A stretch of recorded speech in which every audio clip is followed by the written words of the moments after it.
Hai semuanya, aku Ellie dan penemuan jeniusku siap membuatku jadi Thomas Edison berikutnya. Kalau kalian ingin melihat lebih banyak penemuan unikku, silakan tulis komentar. Lalu jangan lupa like dan subscribe cerita pendek animasi. Ibuku meninggal dunia saat aku masih kecil, jadi sejak saat itu yang tinggal hanyalah aku, ayah, dan kakak perempuanku Kara. Ayah seorang ilmuwan independen. Saat tumbuh dewasa, dia selalu menciptakan sesuatu dan membiarkanku membantunya. Secara alami, aku mengembangkan hasrat untuk menciptakan sesuatu sejak usia dini. Kalian sedang bermain frisbee dan kalian lapar. Tapi kalian tidak punya piring untuk makan. Apa hal ini pernah terjadi ke kalian semua?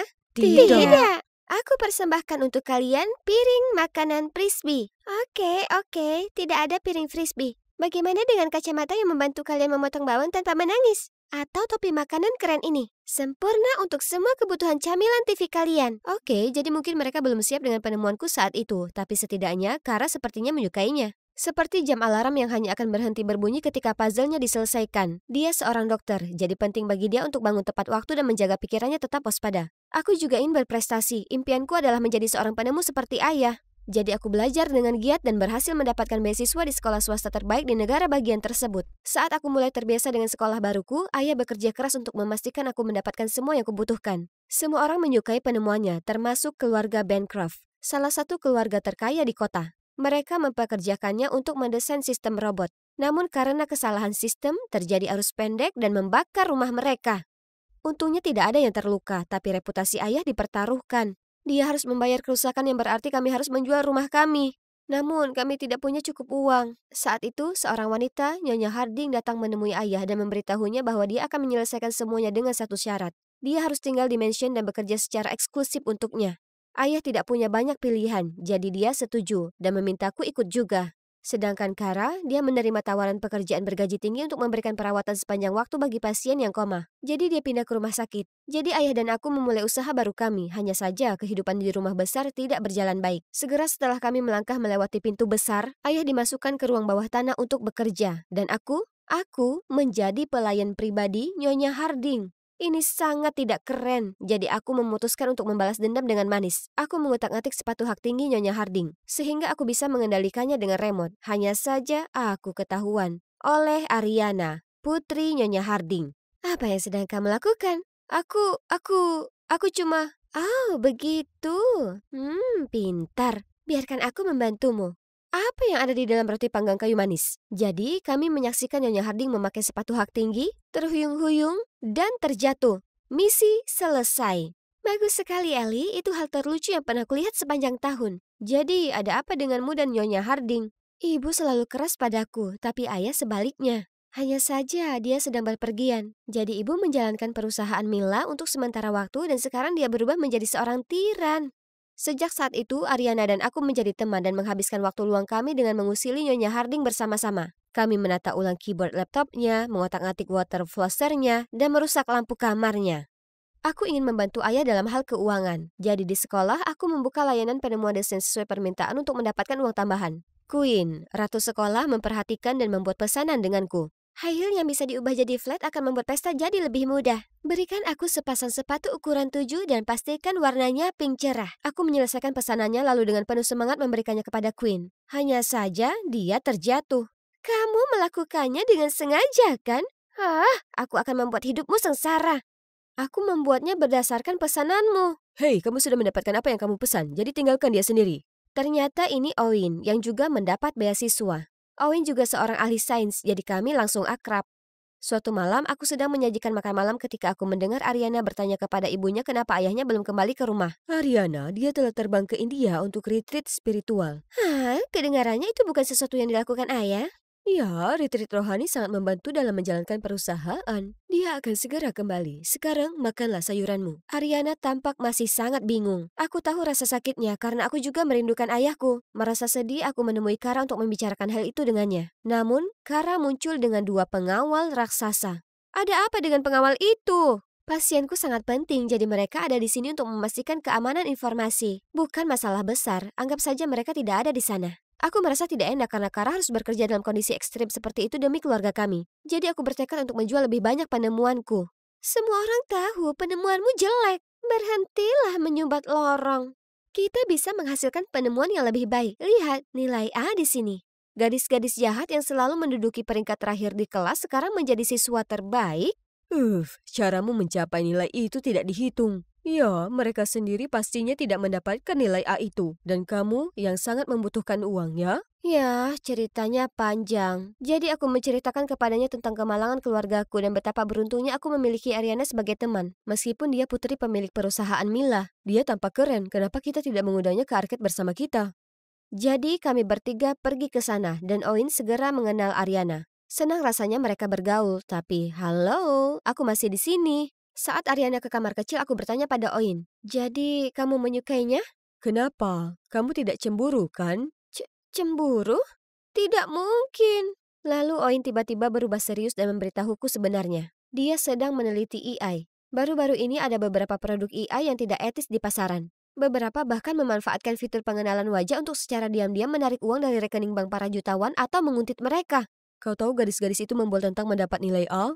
Ya, mereka menggunakan alat curang yang aku curigai berasal dari perusahaan Mila. Mustahil, ayahku bekerja untuk Mila. Dia tidak akan berada di balik ini. Dia tidak bisa. Aku tidak tahu, Ellie. Yang ku tahu perusahaan yang menggunakan ilmu pengetahuan dan teknologi secara tidak bertanggung jawab adalah momok besar. Dan aku tidak berniat merayu Ariana. Aku hanya ingin menggali lebih lanjut. Dan mungkin kita bisa menyelinap ke ruang bawah tanah untuk bicara dengan ayahmu. Tidak mungkin. Ini seperti Fort Knox. Ada penjaga keamanan di sana 24 jam. Oin meyakinkanku bahwa kami akan menemukan jalan keluarnya. Aku sedang memikirkan cara terbaik untuk menyelinap menemui ayah ketika Ariana menarikku ke kamarnya. Oin itu lucu kan? Bisa bantu jodohkan kami? Hah? Itu cepat sekali. Jika Ariana tahu Oin hanya bergaul dengannya untuk mencari tahu tentang perusahaan Mila, dia akan sangat terluka. Tapi dia tidak kenal lelah, jadi pada akhirnya aku dengan enggan menyetujuinya. Aku sudah menentukan tanggal untuk mereka, tapi melihat mereka bersama itu menyebalkan, jadi aku memutuskan untuk ikut. Tapi ternyata tanggal tersebut bermanfaat. Tidak yakin pembicaraan manis apa yang Oin katakan kepada Ariana, tapi dia setuju untuk membantuku dan Oin menyelinap ke ruang bawah tanah. Keesokan harinya, Ariana membantu mengalihkan perhatian penjaga keamanan ruang bawah tanah. Kami menyelinap masuk dan menemukan ayah tergeletak di lantai, tidak sadarkan diri. Aku bergegas ke sisinya dan mendesak Oin untuk membantuku membawanya keluar. Ibu di rumah, bantu Oin pergi dulu. Saat Nyonya Harding melihatku membantu ayah, dia mengamuk. Beraninya kamu mengeluarkan dia dari ruang bawah tanah. Dia harus selesaikan pekerjaannya. Aku menemukannya pingsan. Anda membuatnya bekerja terlalu keras. Jika Anda tidak izinkan aku membawanya ke rumah sakit, aku akan menuntut Anda karena kelalaian. Nyonya Harding dengan enggan menyerah dan memerintahkan penjaga untuk membawa kami ke rumah sakit. Di rumah sakit, Nyonya Harding mengusirku dari kamar dan bersikeras untuk menemui dokter pribadinya.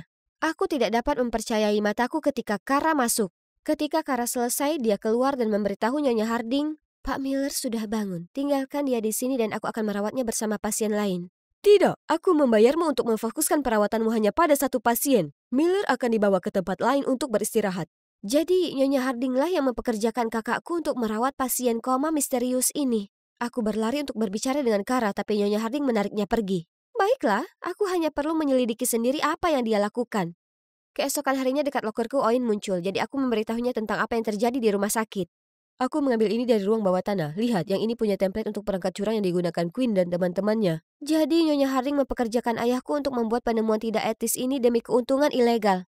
Aku hanya tidak menyangka dia akan melakukan hal seperti ini. Desainnya hanyalah perangkat portabel yang bisa melewati detektor logam. Ayahmu ilmuwan yang saleh. Nyonya Harding pasti menekannya untuk membuat ini. Kami akan menemukan bukti untuk membuktikan hal ini. Itu benar. Aku harus mengeluarkan ayahku dari sini. Jangan khawatir, aku selalu di sini untukmu. Kita melakukan ini bersama-sama. Oh, begitu. Jadi kalian berdua menjebak ibuku. Ariana, kamu tidak tahu apa yang terjadi. Oh, tidak? Kalau begitu katakan, apa ini alasanmu mendekatiku? Tidak. Biar ku jelaskan, Ari. Dan kamu biarkan dia memanfaatkanku? Apa aku hanya lelucon bagi kalian berdua? Lalu dia pergi. Apa yang paling aku takuti telah menjadi kenyataan. Ariana sangat marah pada kami berdua dan mengabaikan kami sejak saat itu. Beberapa hari kemudian, sebuah laporan berita besar muncul. Ilmu pengetahuan tidak sebanding dengan kehidupan biksu. CEO Mila Hari Harding pindah ke biara dan mewariskan perusahaan bernilai jutaan dolar kepada istrinya, Desi Harding. Aku dan Oin sangat terkejut mendengar berita itu. Saat itu Ariana datang untuk memberitahu kami. Nyonya Harding bertingkah aneh, jadi dia menguping panggilannya dan mendengar dia menyebut Tuan Harding lalu terlihat sangat gugup dan teduh. Ariana tahu ada sesuatu yang terjadi, jadi dia membayar detektif swasta untuk menyelidiki lebih dalam dan ternyata ayahnya tidak pernah pergi ke India. Dan sekarang setelah dia kembali, dia menolak bertemu denganku dan dikelilingi oleh pengawal. Cukup sudah, kita harus menyelesaikannya. Jadi keesokan harinya, Ariana masuk ke dalam kamar ibunya. Bu, akhir-akhir ini kamu bersikap seperti menjauhiku. Bisakah kita menghabiskan waktu bersama, hanya kamu dan aku? Saat keadaan aman, aku menyelinap ke kantornya dan mencari-cari. Dengan menggunakan lockpickku, aku membuka lacinya. Di dalamnya ada rencana perawatan dengan nama Tuan Harding di atasnya. Aku pergi ke rumah sakit bersama Oin dan berbicara dengan Kara tentang rencana perawatannya. Tidak ada hal aneh yang terjadi. Ellie, pulanglah. Merasa kalah, kami pergi tetapi kemudian kami bertemu dengan seorang dokter. Regimen apa ini? Ini dirancang untuk memperburuk kondisi pasien. Kami terkejut tetapi sebelum aku dapat menanyakan hal itu lagi kepadanya, aku melihat Kara masuk ke dalam mobil mewah dan pergi. Kami naik taksi dan mengikutinya. Mobil berhenti di rumah besar yang dijaga ketat ini. Kami tahu kami tidak bisa masuk ke dalam dari depan, jadi kami menyelinap ke belakang mansion, memanjat tembok, dan berjalan menyusuri sisi bangunan. Pintunya terkunci, jadi Oin berjaga-jaga sementara aku menggunakan lockpick untuk masuk. Kami merayap melintasi dapur, tetapi aku tidak sengaja menjatuhkan panci dan menimbulkan bunyi gedebuk. Siapa itu? Oin segera menarikku ke belakang lemari es untuk bersembunyi saat penjaga menyorotkan senter ke sekeliling. Astaga, ruang sempit ini membuat kami terlalu dekat satu sama lain. Aku bisa mendengar jantung kami berdetak serempak. Penjaga itu akhirnya menyerah dan kami meninggalkan ruangan. Tiba-tiba aku melihat Kara berbalik di lorong. Ikuti Kara, aku akan tinggal di sini dan berjaga-jaga. Saat Kara masuk ke sebuah ruangan, aku melihat Mr. Harding terbaring di sana. Kara, apa yang terjadi? Kara tampak terkejut melihatku dan menarikku ke aula. Ellie, kamu seharusnya tidak di sini. Apakah itu Tuan Harding yang terbaring di kamar? Itu benar, Tuan Harding mengalami koma karena kecelakaan selama perjalanannya. Aku dipekerjakan oleh istrinya untuk merawatnya. Tapi ketika dia mulai pulih, Nyonya Harding memintaku untuk membuatnya koma selamanya. Aku berpura-pura melakukan apa yang dia katakan, tapi diam-diam aku telah membantunya. Lalu siapa pria yang muncul sebagai ayah Ariana sebelumnya? Menurutmu apa yang sedang kamu lakukan di sini? Mansion, masuk ke lockdown. Verifikasi suara tidak dikenali. Kaget ya? Kami telah mengatur ulang sistem, sekarang itu hanya meresponku. Sepertinya Nyonya Harding telah memasang sistem AI untuk mengendalikan mansion. Beruntung, Oin berhasil meresetnya.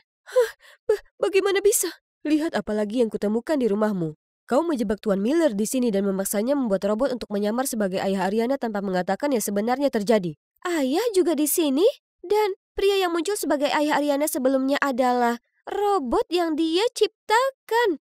Tahan mereka segera. Baiklah, kurasa sudah waktunya menggunakan penangkap lalatku. Aku menembak mata Nyonya Harding dan pengawalnya. Petugas, tangkap mereka! Saat itu, seseorang muncul di halaman. Aku akan mengalihkan perhatian mereka dengan robot. Penjaga bodoh itu mengira robot itu adalah Tuan Harding yang asli dan mengejarnya. Ayo pergi dari sini. Mansion, kunci! Kami berlima lari keluar dari sana, sementara Nyonya Harding dan para penjaga itu segera dikunci di dalam. Saat semua orang kembali ke mansion, Ariana memaksaku untuk membawanya menemui ibunya. Kenapa, Bu? Kenapa kamu melakukan ini pada ayah? Aku mengorbankan segalanya demi ayahmu, asetku, dan masa mudaku. Mila menjadi seperti sekarang ini karena aku, namun baginya aku hanyalah seorang ibu rumah tangga. Setelah kecelakaan itu, aku melihat cara untuk mengambil kembali apa yang menjadi hakku. Kalau saja dia mendengarkanku sekali saja. Ariana yang malang, dia tidak pantas menerima semua ini. Keluarga kami akhirnya bersatu kembali dan Ariana mengizinkan kami tinggal di rumahnya sampai kami menemukan tempat tinggal lain. Adapun Tuan Harding, berkat upaya Kara, dia sadar kembali dan sedang dalam proses pemulihan penuh. Kara adalah dokter yang hebat dan menurutku ayah memiliki titik lemah padanya. Aku baik-baik saja jika mereka, kau tahu, berkumpul. Ya, menurutku juga begitu. Ngomong-ngomong, aku minta maaf tentang Oin dan kamu. Aku sudah lupa tentang itu. Kamu dan dia diciptakan untuk satu sama lain. Aku mundur. Oh, itu dia. Kejarlah dia. Oin muncul dengan membawa beberapa bunga, tampak berpakaian lengkap. Hai Oin, kenapa kamu ada di sini? Kamu mengirimiku pesan memintaku menjemputmu untuk berkencan. Aku tidak melakukannya. Ariana? Ya, sayang sekali aku sudah di sini. Jadi, maukah kau pergi bersamaku? Ya, iya. Dan dengan itu, dia menarikku untuk ciuman termanis yang pernah ada.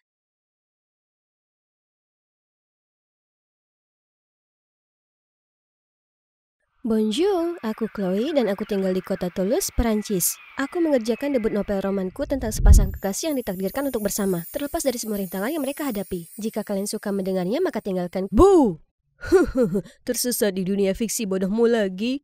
Jika kalian suka mendengarnya, maka tinggalkan komentar. Itu Cedric, kakak laki-lakiku. Tapi aku meragukannya karena kami sama sekali tak punya kesamaan. Dan dia itu rasa sakit luar biasa di Oh ya, kurasa kalian bisa bilang aku ini introvert dan aku bermimpi menjadi novelis roman terlaris, mencari nafkah dengan melakukan hal yang kucintai. Hanya saja mimpi tak selalu berjalan sesuai rencana dan penerbit sepertinya tak menyukai naskahku. Sementara Cedric adalah setan yang menyamar, yang tujuan utamanya adalah membuat hidupku sengsara. Dia mematikan alarmku dan membuatku terlambat hadiri rapat, mengganti semua nama kontakku menjadi emoji, dan suatu kali aku terbangun melihat laptopku terbungkus plastik. Masalahnya, dia bisa lolos berperilaku tengil hanya karena dia dianggap tampan. Di mata penggemarnya, dia tak mungkin salah. Tinggal dengan Cedric merupakan ujian ketahanan. Jadi aku menghindarinya sebisa mungkin dan sekolah di sekolah swasta, alih-alih di sekolah negeri yang sama dengannya. Semuanya lancar hingga orang tua kami kehilangan semua aset. Dan kami tak punya pilihan lain kecuali pindah ke rumah mungil ini. Suatu malam aku turun ke bawah mengambil air dan kulihat ibu dan ayah terjaga hingga larut malam dengan tagihan yang menumpuk. Melihat mereka begitu membuatku sangat ingin membantu.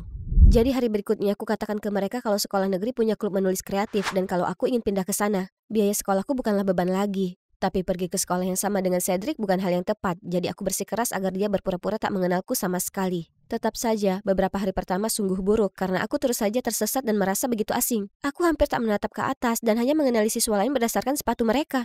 Syukurlah berkat cewek bersepatu sneaker pink dan putih, Emma. Dia satu-satunya yang sungguh melihatku dan saat kuceritakan padanya mengenai mimpi menulisku, dia sangat mendukung. Kami jadi sahabat dan aku bisa ngobrol tentang apa saja, bahkan kakakku yang menyebalkan. Semuanya lebih baik di sekolah, tapi tidak di rumah. Orang tuaku masih terus berupaya menyembunyikan masalah keuangan mereka, dan Cedric hanya menjadi Cedric. Apa dia tak bisa lihat kalau sekarang bukan saatnya untuk kelakuan badutnya? Aku membantu sebisa mungkin dengan bersih-bersih, mencuci pakaian, menyiapkan makanan, dan bahkan bekerja paruh waktu di toko roti. Sementara dia benar-benar tak melakukan apapun. Kenapa kau tak bisa berhenti main-main? Santai sis, bahkan kalau kau punya masalah, semua stres ini akan membuat rambutmu beruban. Baiklah, bertingkahlah seperti orang bodoh dan tinggal di tempat bodoh ini selamanya. Aku akan dapatkan rumah lama kita sendiri. Setelah shift yang sibuk, aku hanya ingin pulang dan langsung tidur. Tapi ketika berjalan di sepanjang trotoar, kulihat Cedric sedang melakukan pertunjukan bodoh dan berisik. Dasar gelandangan egois dan konyol. Aku harus sungguh-sungguh menahan diri, kalau tidak tinjuku sudah pasti akan mendarat di wajahnya.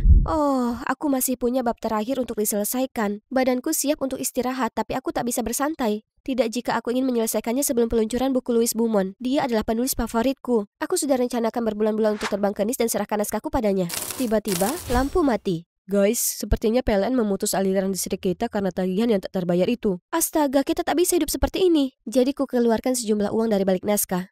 Itu uang perjalananku ke Nice. Tapi ini lebih mendesak, jadi aku harus lakukan yang harus kulakukan. Ibu, ayah, ini ada uang, hanya untuk membantu sedikit. Hari berikutnya, Cedric menerobos masuk ke kamarku dengan senyum sombong di wajahnya. Tebak siapa yang akan pergi ke Paris? Cobalah untuk tak terlalu merindukanku ya. Apa? Tapi di mana kau mendapatkan uangmu? Ibu dan ayah dong. Coba lihat. Itu uangku? Aku tak percaya ini. Kami bahkan tak punya listrik, tapi mereka memberinya uang untuk mengacau di Paris. Aku mendorongnya keluar dari kamarku dan membanting pintu. Aku selalu berusaha sebaik mungkin untuk tak mengecewakan mereka. Tapi mereka menyukai kakakku yang pecundang dan memanjakannya sampai busuk. Semua urusan keluarga ini membuatku lelah, jadi di hari sekolah aku menceritakannya ke Emma. Hanya saat ku coba bicara padanya, dia sepertinya teralihkan dan terus hanyut dalam alunan musik. Apa kau mendengarkan? Oh, maaf, tapi irama ini sungguh keren. Lihat, dia adalah pemenang kontes. Bukankah dia luar biasa dan berbakat? Ku tengok ponselnya dan melihat. Apa? Cedric? Jadi dia pergi ke Paris untuk kontes bodoh ini? Jangan membicarakan dia, oke? Itu kakakku yang egois dan tak perhatian yang selalu kuceritakan. Jadilah penggemarnya dan kita tak bisa lagi berteman. Semuanya menjadi lebih buruk saat Cedric pulang dan benar-benar membuat hujan dengan uang hadiahnya. Chloe, lihat semua uang yang dimenangkan kakakmu. Berkat-berkatnya kita bisa kembali ke rumah kita yang lama. Kenapa semuanya terlihat begitu mudah untuk Cedric? Dia menyanyikan rap omong kosong dan menjadi selebriti. Sementara akulah yang harus relakan perjalananku, mimpiku. Paling tidak kami dapatkan rumah lama kami, tapi hari demi hari wartawan yang mengganggu ini membuatku gila. Bagaimana Anda hasilkan lirik yang bermakna? Bermakna? Semua orang tahu rap itu sebenarnya bukanlah musik. Itu cuma suara berisik penuh dengan umpatan dan cacian. Ya, jangan pedulikan dia. Dia cuma ngambek karena tak sarapan. Tak ada yang bisa lepas dari nama Cedric, bahkan di sekolah. Tolong, kenalkan aku padanya. Kenapa kau begitu terobsesi dengannya? Apa kau tak ingat apapun yang kukatakan tentang betapa menyebalkannya dia? Ayolah, beri kesempatan pada musiknya. Aku tak percaya seseorang yang menulis lirik seindah itu bisa jadi seburuk yang kau katakan. Baiklah, kalau dia ingin menemuinya, maka akan kukabulkan keinginannya. Sudah waktunya dia lihat wajah aslinya. Kubuka pintu dan menunjukkan Emma ke dalam. Tiba-tiba kami terselimuti taburan konfeti. Kenapa muka masam itu? Bom itu sambutan dahsyatku. Kau tahu berapa lama untuk bersihkan kekacauan ini? Ini kakakku, seorang idiot. Kakak idiot, M. Tapi kemudian aku berbalik melihat Emma sudah menyerap setiap perkataan Cedric. Aku tak tahan lagi. Waktuku lebih baik kuhabiskan untuk menulis. Pikiran gelisah melewati rasa takut. Matamu akan temukan mataku. Cinta akan mengikat kita seperti 9 nyawa kucing. Wah, itu sempurna. Tunggu, suara itu terdengar tak asing? Oh, astaga, laki-laki ini begitu tampan. Bonjour, saya Pierre, kolega Cedric. Apa dia ada di rumah? Ya, biar kutunjukkan jalannya. Untuk apa kau mencarinya? Kami sedang berkolaborasi, jadi aku di sini untuk berlatih. Sebagai penyanyi senior, aku juga bantu Cedric membangun pertunjukan dan koneksi di industri ini. Dia luar biasa, ya kan? Setelah hari itu, Pierre lebih sering mengunjungi rumahku. Ternyata, dia laki-laki yang manis dan lembut, yang selalu membawakan kami hadiah seperti bunga dan lilin beraroma. Setelah makan malam, dia bahkan membantuku cuci piring. Bagaimana mungkin seorang malaikat bekerja dengan kakakku yang setan? Suatu hari saat aku keluar dengan Emma, tiba-tiba dia melingkarkan lengannya padaku dan berkata, "Kau sungguh kelihatan ceria akhir-akhir ini." Itu mungkin karena Cedric lebih sering tampil di acara musik. Apa maksudmu itu tak ada hubungannya dengan Pierre? Ayolah Chloe, itu terlihat dari wajahmu. Baiklah, dia sangat baik. Dan senyumnya secerah mentari. Bagaimana bisa kudekati seseorang sepertinya? Kenapa kau tak awali dengan sepucuk surat cinta? Kuterima saran Emma dan menuliskan surat paling romantis yang pernah ada, lalu membawanya ke perusahaannya. Jika ada yang bertanya, aku akan bilang aku di sini untuk menemui kakakku. Hah? Apa mereka bertengkar? Aku mendatangi Pierre dan bertanya padanya apa yang terjadi. Oh, bukan apa-apa. Cedric hanya stres karena jadwalnya yang padat. Yang benar saja, seolah-olah rap omong kosong ini bisa membuat stres. Sekarang ini momenku, jadi kuselipkan surat itu ke tangan Pierre kemudian berlari pergi. Aku masih diliputi kegembiraan saat sampai di rumah. Hanya saja Cedric merusak suasana hatiku dengan duduk di sana terlihat seperti habis menelan tawon. Oh tidak, apa semua pesta di dunia hiburan terlalu melelahkan? Sungguh tragis. Diamlah Chloe, pemimpi sepertimu tahu apa. Pemimpi? Paling tidak aku bukan idiot yang dangkal dan egois. Kukorbankan segalanya agar kau bisa mengejar karir rap bodohmu itu. Dan yang kau lakukan hanya bertingkah seperti orang brengsek yang tak tahu berterima kasih. Dewasalah dan berhenti bersikap kekanakan. Aku berharap dia balas memakiku, tapi sebaliknya dia memberiku tatapan kosong, lalu dengan gontai pergi ke kamarnya. Dia tak turun makan malam atau apapun selama 3 hari ke depan. Rumah ini tentunya sangat sunyi tanpanya. Tapi dia orangnya santai dan semuanya akan segera balik normal, ya kan? Kurasa sebaiknya kunikmati ketenangan selagi aku bisa. Hari berikutnya Emma muncul di rumahku dalam keadaan sedih. Apa Cedric di sini? Dia tak menjawab pesan atau teleponku. Hah? Kalian berdua saling berkirim pesan? Aku hanya penasaran apa dia baik-baik saja. Sungguh tipikal dirimu yang bicara dengannya di belakangku. Yang membuatku heran, Emma dengan tak sabar menerobos melewatiku begitu saja dan lari ke kamar Cedric. Kemudian dia kembali muncul membawa catatan. Cedric sudah pergi. Astaga, betapa tak bertanggung jawab dan impulsif. Dia sungguh tak peduli tentang siapapun kecuali dirinya sendiri. Cukup, aku tak mau dengar kau jelekkan kakakmu lagi. Apa kau tak bisa lihat dia sedang berjuang keras dan menunjukkan tanda-tanda depresi? Siapa yang tak peduli dengan keluarga di sini? Dan kau sungguh percaya kau ini lebih baik darinya? Ledakan Emma membuatku tercengang. Apa Cedric sungguhan depresi? Bagaimana aku bisa tahu kalau dia selalu main-main? Malam itu, ibu dan ayah terus khawatir tentang hilangnya Cedric. Dia memberikan semua yang dia punya untuk membantu kami, sementara kami tak bisa lakukan apapun untuk membantunya. Ingat saat dia tampil di jalanan, dia memberikan pada kami semua uang yang dia hasilkan. Dan dia selalu berusaha menghibur kami sementara semuanya terpuruk. Cedric hanya ingin mengikuti kontes rap untuk memenangkan lebih banyak uang. Dia sangat gugup, tapi kami percaya padanya. Jadi kami berikan uang itu untuk mendaftar. Oh Tuhan, jadi aku salah paham dengannya selama ini? Tiba-tiba aku ingat lagu kemenangan yang Emma bersikeras agar aku mendengarkannya. Aku naik ke atas ke kamarku dan menyalakannya. Itu tentang kami, keluarganya, tercinta. Ternyata dia bukanlah pecundang menganggur seperti yang kukira. Dia selalu memasang wajah bahagia untuk membangkitkan semangat orang lain, sementara diam-diam bergumul dengan rasa sakitnya sendiri. Aku harus menemukannya dan minta maaf segera. Jadi aku pergi ke Pierre untuk minta tolong. Aku tidak menyangka dia sedang dalam kondisi yang sangat buruk. Seharusnya aku tahu kalau dia menderita dan tak membebaninya dengan pekerjaan. Tapi akan ada pertunjukan penting yang akan datang. Jika Cedric tak muncul, dia melanggar kontraknya dan harus membayar jumlah yang sangat besar sebagai kompensasi. Oh tidak, itu tak baik. Apa yang harus kita lakukan sekarang? Kau tahu tidak, kau terlihat begitu mirip dengan Cedric. Bagaimana kalau kau menyamar sebagai dia? Tapi bagaimana? Jangan khawatir, tim tata rias kami adalah yang terbaik, tak akan ada yang tahu.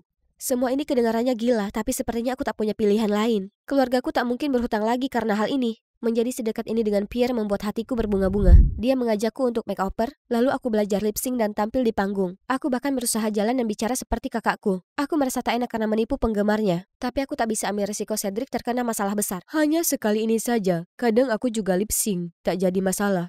Aku merasa sedikit bingung, lalu tiba-tiba ada satu kru panggung di atasku yang tak sengaja jatuhkan kunci pas.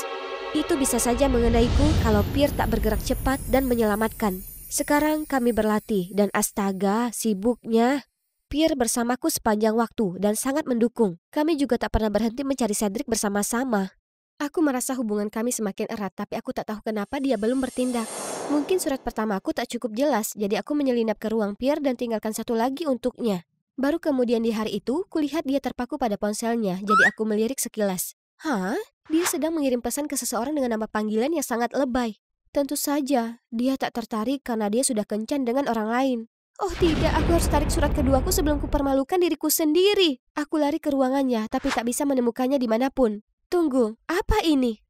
Ini dia malam besar itu. Aku benar-benar ketakutan. Pierre tersenyum dengan manis padaku dan menggandeng tanganku. Kami berbagi pandangan, kemudian naik ke panggung bersama. Ada begitu banyak orang di luar sana. Kakiku rasanya mati rasa. Tapi kemudian kulihat Emma berseri-seri kepadaku dari baris depan dan kegelisahanku reda kembali. Dengan cepat kutemukan irama, lalu melakukan lip sync dan menari dengan sempurna. Tapi di tengah lagu, lampu panggung tiba-tiba mati dan sesosok bayangan menuju ke arahku. Cedric? Para penonton berdecak kagum, lalu tepuk tangan kegirangan saat Cedric lanjutkan pertunjukan selanjutnya. Selama waktu istirahat, semua orang pergi ke belakang panggung dan melihat Pierre mencengkram lengan Cedric. Cedric, kau dari mana saja? Kami semua sangat khawatir padamu. Hentikan aktingmu. Kau hanya memperalatku untuk memperkaya dirimu sendiri. Memaksaku melakukan pertunjukan demi pertunjukan dan saat aku sudah kelelahan, kau memaksaku lip sync. Apa yang kau bicarakan? Pertunjukan ini membantumu mendapat dukungan. Memulai di industri ini memang sulit. Hei, aku bahkan meminjami uang untuk dapatkan rumahmu kembali. Maksudmu uang yang kau pakai untuk mengikat kakakku dengan kontrak bodoh ini? Kau paksa Cedric bekerja secara eksklusif denganmu, tampil gratis selama 2 tahun untuk melunasi hutangnya. Tapi menurut tanda terima untuk setiap pertunjukan, uang yang seharusnya ia terima telah melebihi jumlah hutangnya padamu. Oh, apa-apaan? Kaget sekali? Kini kami punya semua bukti untuk melawanmu. Memangnya kenapa? Toh Cedric sudah menandatanganinya. Kontrak adalah kontrak. Melanggarnya maka kau dikeluarkan dari perusahaan dan dipastikan kau tak akan pernah mendapat pertunjukan lagi. Seluruh keluargamu akan menjadi miskin seperti sebelumnya.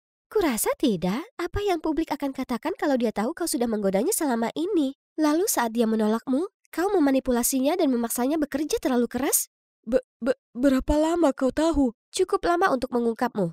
Sekarang kau punya 2 pilihan. 1. Batalkan kontrak dalam waktu 24 jam dan bayar kakakku kelebihan uang yang kau eksploitasi darinya. Atau 2. Kami akan beritakan perbuatanmu dan lihat apa kau bisa bertahan di dunia hiburan setelahnya. Aku tak membencimu karena berbuat jahat padaku, tapi kesepakatan ini tak adil. Pierre kelihatan gugup dan marah, kemudian bergegas pergi begitu saja. Aku berpaling ke kakakku yang bodoh dan menyebalkan lalu memberinya pelukan erat.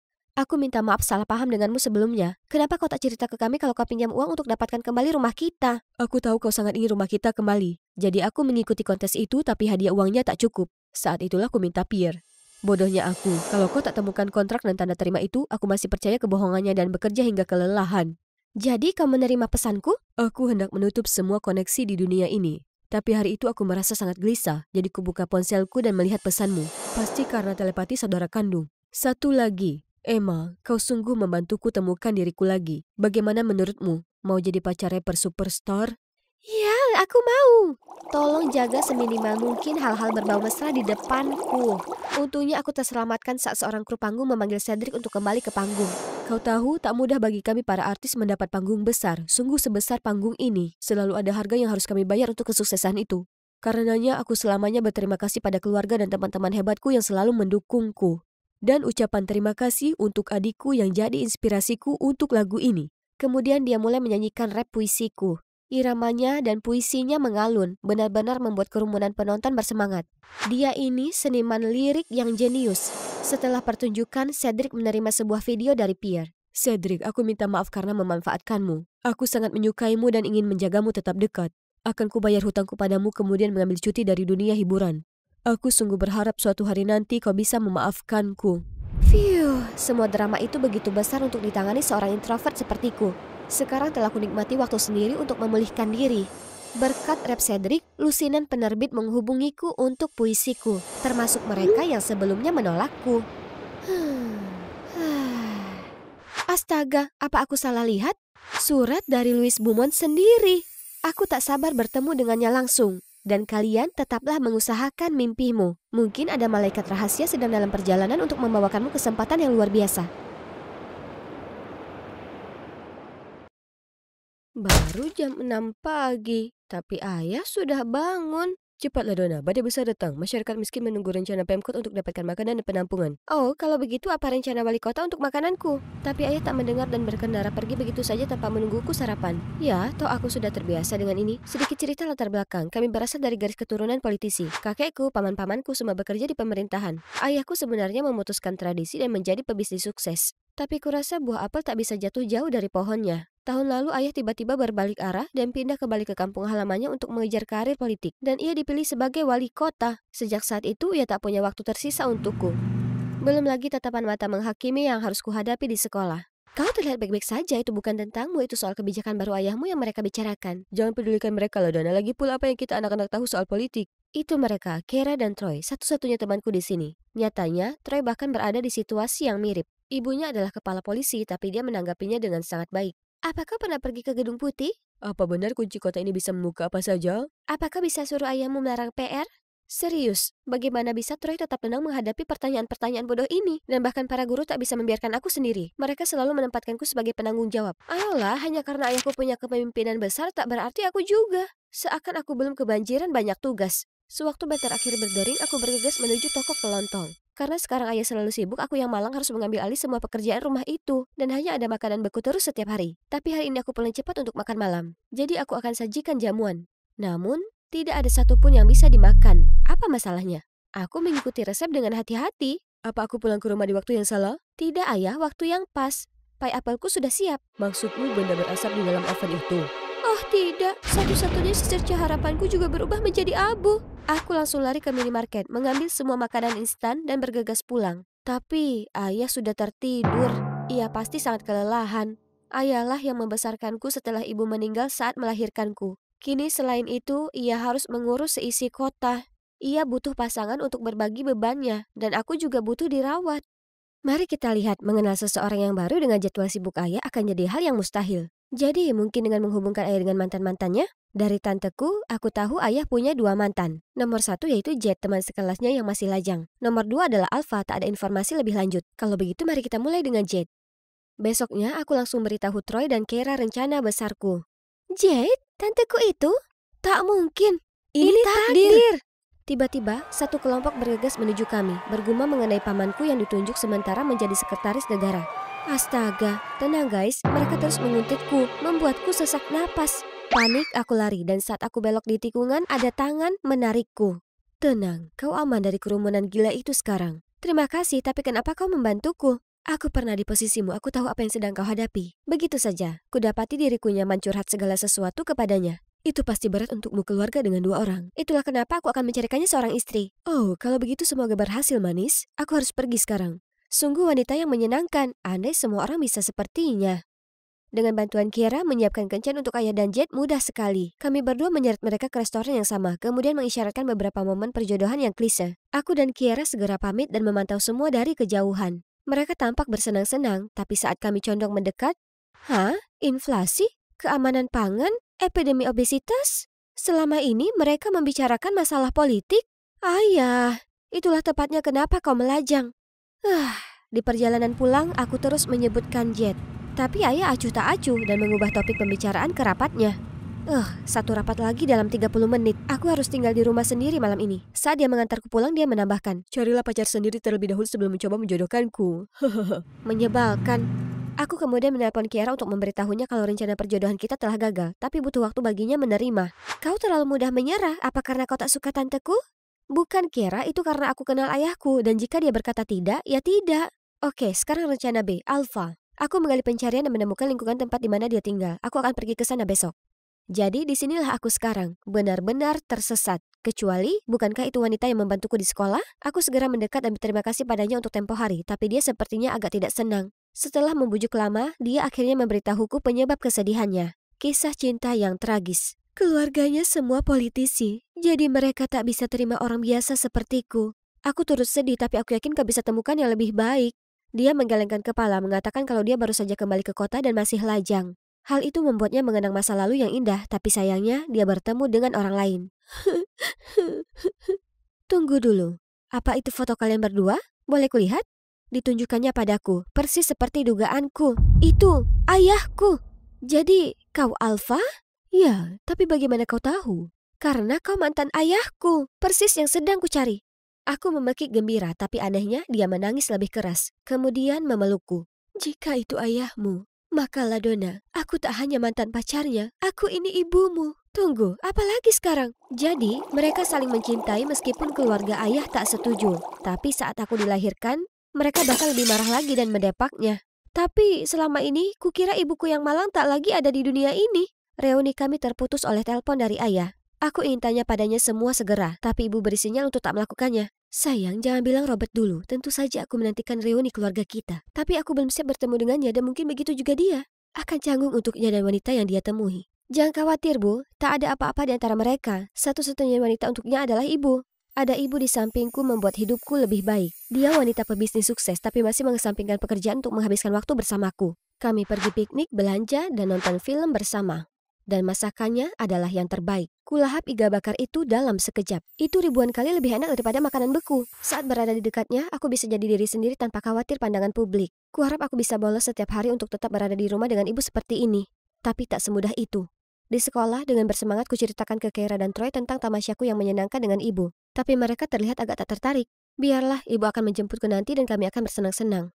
Tiba-tiba pembicaraan yang ramai dari meja lain membuyarkan lamunanku. Kucingku makan lebih cepat darinya. Memang putri kita yang anggun. Guys, jangan terkecoh. Dia sebenarnya anak nakal yang selalu bolos kelas. Punya ayah wali kota sangatlah beruntung. Kalau kita yang lakukan itu, kita akan langsung didepak. Para cewek jahat itu selalu punya hal buruk untuk dikatakan. Aku datangi mereka untuk menyelesaikan masalah ini sekali untuk selamanya, tapi kata-kata ayahku bergema di benakku. Ladona, semua orang menilaiku berdasarkan perilakumu. Baiklah. Mereka benar, Ladona, kau sering sekali absen akhir-akhir ini. Aku hanya ingin berada bersama ibuku. Ibu yang baik tak akan pernah menyuruh putrinya untuk bolos kelas. Pikirkan itu. Pasti ada alasan kenapa seluruh keluargamu menentangnya.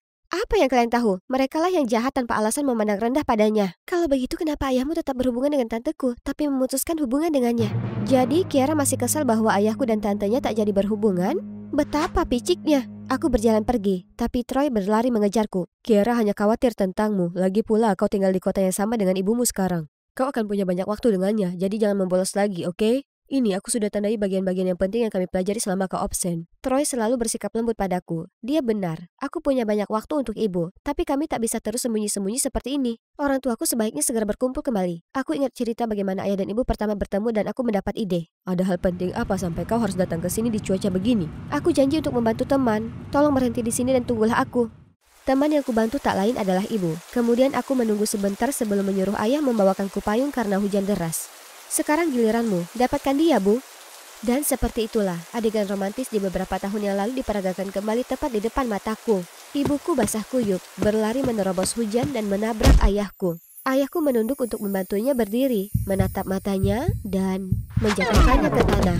Aku masih kaget saat ayah segera menuju arahku dan menyeretku kembali ke mobil. Bagaimana kau kenal wanita itu? Aku bertanya ke sekitar. Hentikan saja, jangan pernah temui dia lagi, paham? Reaksinya yang ekstrim merupakan bukti kalau ibu sungguhan berarti. Mereka pasti akan kembali bersama segera karena mereka memilikiku. Ikatan spesial mereka. Malam itu aku menelpon ibu. Ibu pasti sangat sedih. Tak apa sayang, aku sudah terbiasa dengan itu. Keluarga ayahmu. Biarlah, ulang tahunmu segera tiba. Ladona, kau ingin hadiah apa? Aku hanya ingin ibu bersamaku. Ya sayang, andai kita bisa merayakannya sebagai sebuah keluarga. Itu dia, aku bersikeras ayah mengadakan pesta ulang tahun yang meriah untukku. Kuundang semua temanku dan kenalanku. Saat pestanya dimulai, aku naik ke panggung dan berterima kasih ke semua orang karena sudah datang. Yang terakhir, terima kasih untuk orang-orang yang membawaku lahir ke dunia ini. Ayah, ibu, silakan bergabung denganku. Aku percaya kalian semua sudah kenal ayahku, tapi ibuku, Alpha Garrix. Kerumunan mulai bicara dan menunjuk. Sekarang ayah harus mengakuinya. Tolong, ini salah paham. Nona Garrick di sini hanya teman lama, dan sepertinya dia jadi akrab sekali dengan putriku, yang mana sungguh mengagumkan. Mari bersulang untuk ulang tahun putri kecil kita. Sulit dipercaya, dia berkomitmen penuh untuk mengabaikannya. Saat para tamu undangan sibuk mengobrol, ayah menarikku ke sebuah ruangan. Ayah tak berhak untuk marah di sini. Teman lama, ayah benar-benar pembohong. Alfa adalah ibuku. Bukan, dia wanita materialistis. Dengar, tak ada waktu sekarang. Kapan ayah pernah punya waktu untukku? Ayah hanya menghela nafas, minta maaf kemudian duduk untuk memberitahuku bahwa dulu saat awal dia memulai bisnisnya gagal, tapi dia tak mau minta bantuan ke keluarganya. Ibu mencacinya, mengatakan dia pecundang bodoh yang tak mau manfaatkan kekuatan keluarganya. Tak bisa mengubah pendiriannya, ibu pergi setelah aku lahir. Tidak, bukan hanya itu saja. Aku minta maaf Robert, aku seharusnya tak muncul ke sini. Ini kesalahanku. Ibu tiba-tiba pingsan. Panik, aku dan ayah membawanya ke tempat tidur. Malam itu, terus kuperiksa ibu, lalu tertidur di sampingnya. Aku terbangun karena notifikasi ponselku, jadi dengan cepat aku keluar untuk memeriksa tanpa membangunkan ibu. Oh astaga, ratusan artikel mengenai ayahku muncul. Foto lamanya dengan Jet dan dengan ibuku ada di semua berita. Pers mengatakan kalau ayah serigala berbulu domba. Ayah dibombardir panggilan telepon dari lusinan saluran berita. Itu dia, hanya Alfa yang punya foto-foto ini. Ayah, dengar, bagaimana mungkin orang serapu itu bisa lakukan sesuatu? Tiba-tiba, kulihat ada sosok yang berada di pintu kamar ibuku. Aku dan ayah berjinjit untuk menangkapnya. Aha, kena kau. Hah? Kiera? Kiera menyatakan kalau ibuku sangat mencurigakan, jadi dia harus mengawasinya. Aku bersumpah dia berpura-pura, ku dengar dari telepon barusan. Cukup Kiera, kau sudah kelewat batas kali ini. Aku tak mau teman yang picik, pergilah. Kiera tak mengatakan apa-apa lagi dan hanya pergi. Begitu juga ayah. Demo di jalan nomor 4 masih berlangsung? Baiklah, aku datang. Selalu kerja. Apa semua orang asing itu lebih penting baginya daripada istri dan anaknya? Hari berikutnya, Troy meminta untuk bertemu di taman untuk kabar terbaru. Jadi kucurahkan segalanya padanya. Aku tak percaya ayah menolak ibu hanya untuk menyelamatkan reputasinya begitu. Ayah tak menghasilkan uang sebanyak saat ia menjalani bisnisnya. Mengapa ia begitu yakin dengan pekerjaan ini? Aku dulu juga berpikir seperti itu tentang ibuku, tapi kemudian aku sadar kalau dia tak lakukan pekerjaannya untuk uang atau ketenaran, tapi hanya karena berkontribusi untuk masyarakat. Aku sekarang sepenuhnya mendukungnya, karena itu merupakan tujuan hidupnya, mungkin sama dengan ayahmu. Apa yang Troy katakan membekas di benakku, memang masuk akal. Jika ayah menginginkan kejayaan, ada banyak cara lain yang tidak mengharuskannya kerja keras setiap hari seperti ini. Troy selalu pengertian terhadap ibunya, sedangkan aku tak pernah kudukung ayah saat ia harus membagi waktu antara pekerjaannya dan aku. Saat aku sampai di rumah, ibu tak ada, hanya sepucuk surat di meja. Ibu mengatakan ia sakit keras dan tak punya banyak waktu. Itu kenapa ia ambil resiko untuk bersamaku. Tapi sekarang kondisi kesehatannya makin parah, ia tak ingin aku melihat kondisinya yang memprihatinkan, jadi ibu pergi. Aku langsung menelponnya. Bahaya sekali berada di lokasi konstruksi yang terbengkalai ini. Tolong jangan datang. Aku hanya perlu kau tahu aku menyayangimu, Ladonna. Aku langsung tahu di mana ia berada saat ia mengatakannya. Aku segera datang, tapi di pintu ada kru bertampang seram mendekatiku.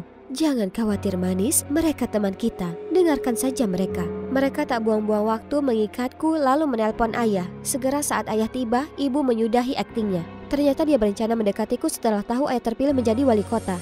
Keinginannya untuk kembali bersama kami hanyalah untuk memperalat ayah. Tapi tak berhasil pada ayah, jadi ia nekat bertindak sejauh ini. Tanda tangan di sini dan putri kita akan selamat. Banyak orang akan bangkrut jika itu kutanda tangani. Jangan pernah mengira kau bisa membodohiku. Kau tak peduli dengan putrimu? Atau kau masih mengadakan para polisi tak berguna itu? Nyonya, Anda meremehkan para penegak hukum kami. Itu Troy dan Kiera, diikuti oleh para polisi yang menyamar datang dari segala penjuru. Ternyata Kiera sebenarnya mendengar panggilan telepon yang dilakukan Alfa ke kaki tangannya. Dia lalu memberitahu Troy dan meminta ibunya untuk menyelidiki Alfa.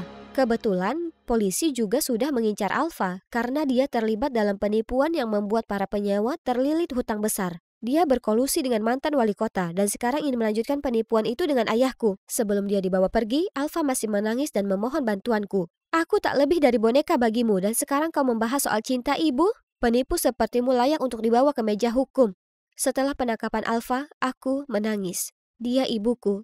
Itu satu-satunya kebenaran dari semua kebohongan itu. Ayah memelukku dan mengucapkan maaf atas segalanya. Ini semua salahku. Dengan bodohnya aku jatuh ke perangkapnya karena aku ingin seseorang merawat kita. Ayah minta maaf Ladonna, kau telah melalui banyak hal karena aku dan pekerjaanku. Tak apa ya, sekarang aku tahu betapa bermaknanya pekerjaanmu. Aku bangga menjadi putrimu. Dan kalian berdua, terima kasih. Kuputuskan untuk ikut kelas masak untuk mendukung ayahku dengan lebih baik. Dan jamuan makan ini adalah hasil kerja kerasku. Tapi bahkan sebelum ayah sempat duduk, panggilan darurat datang. Dia merasa bersalah, tapi dengan lega kukatakan, "Baik ayah akan kusimpankan untukmu." Aku agak kecewa, tapi toh ini pekerjaannya, dan jika itu tak bisa diubah, kenapa tak belajar menikmatinya? Beberapa saat kemudian, para kuda nil lapar ini sudah datang. Tapi hey, baru saja muncul di pikiranku, bagaimana kalau ibu Troy? Ibunya juga lajang dan akan terlihat serasi dengan ayahmu ya kan? Tidak aku sudah sadar ayah sudah punya kecintaan dalam hidupnya, melayani masyarakat. Ayah sangat senang dengan pilihannya, jadi akan kubiarkan dia untuk saat ini.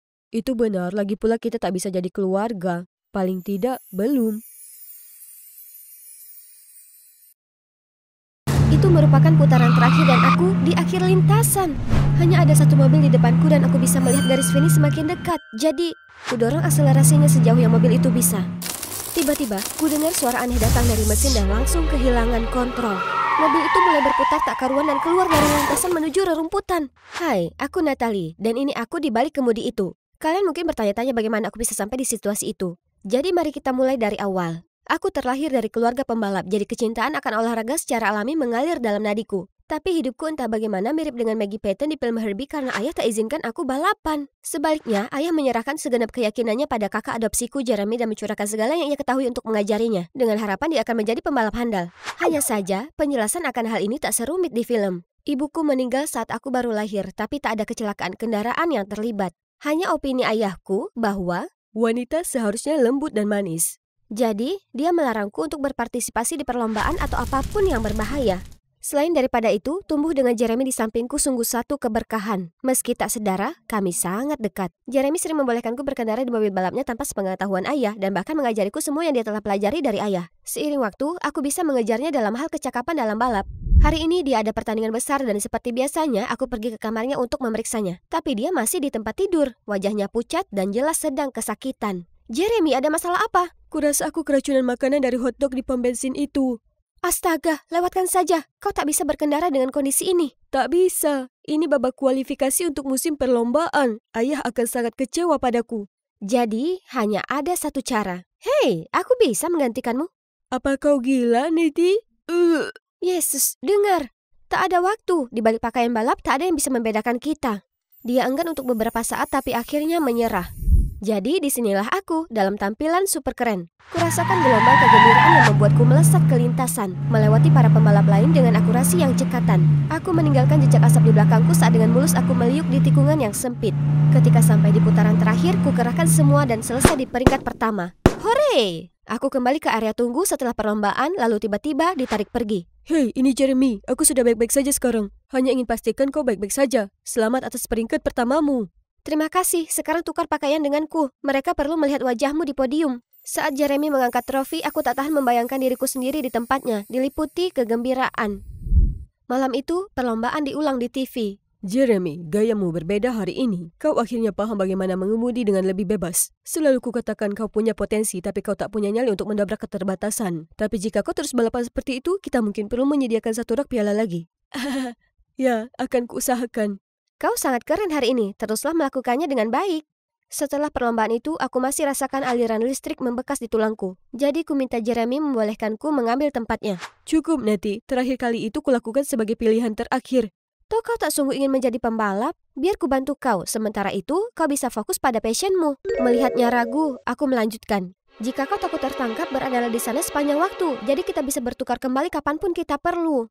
Jeremy ya Jeremy, tak bisa menolak tatapan mata anak anjingku. Setelah itu, ku pakai pakaian balap Jeremy dan memasuki semua kompetisinya. Sementara waktu itu, Jeremy akan bersembunyi di antara kerumunan orang dan menunggu. Oh, apa aku sudah sebutkan kalau kakakku ini fanatik berat merajut? Dia bahkan menjalankan bisnis Etsy yang diisi dengan karya luar biasa yang dibuatnya sendiri. Semuanya berjalan cukup lancar, tapi latihan di depan umum tidak memungkinkan karena kami harus menjaga rahasia ini dari ayah. Jadi rencana Jeremy adalah aku pura-pura pacaran dengan tim mekanik Royce yang juga sahabatnya. Ini akan memberiku alasan untuk pergi ke lintasan secara rutin untuk berlatih. Hari berikutnya, Jeremy mengajakku menemui Royce dan untungnya dia juga ramah dan setuju untuk segera membantu kami. Meskipun menyeimbangkan antara sekolah dan balap itu sulit, aku masih tetap melakukannya dengan baik. Di sekolah, tak ada yang tahu aku datang dari keluarga pembalap karena kami tak pernah muncul bersama di publik. Bukan bermaksud sombong, tapi banyak cowok yang naksir padaku. Tapi cowok bernama Liam ini yang paling menonjol. Dia sebenarnya saingan terberat Jeremy, jadi aku tak bisa menahan tawa dalam hati saat dia berusaha merayuku di sekolah. Kalau kau ini sayur, kau pasti jadi ketimut. Lalu berubah iri padaku di lintasan balap karena dia tak tahu kalau akulah yang berada di balik kostum ini. Itu masuk akal mengingat dia belum pernah kalah oleh Jeremy berkali-kali sebelumnya. Sial! Hei Jeremy, apa rahasiamu? Gaya balapmu sudah berubah sangat drastis. Kemudian seorang anggota staf dari tim kami menoleh padaku. Ya, dan kau sangat pendiam akhir-akhir ini. Aku cuma fokus ke perlombaan. Dengan demikian, ini memulai persaingan resmiku antara aku dan Liam. Kami berlomba dengan ketat, tapi tiba-tiba mesinku mati dan berhenti di tengah-tengah lintasan. Kusaksikan beberapa mobil melaju melewatiku dan Liam meraih kemenangan. Kemenanganku! Melihat cowok itu keluar dari mobilnya dan menampakkan wajah soknya membuat darahku mendidih. Minggu berikutnya aku berada di perlombaan lain untuk menebus kegagalanku minggu lalu. Tapi kali ini banku kempes. Apa para dewa balap menentangku mengalahkan Liam?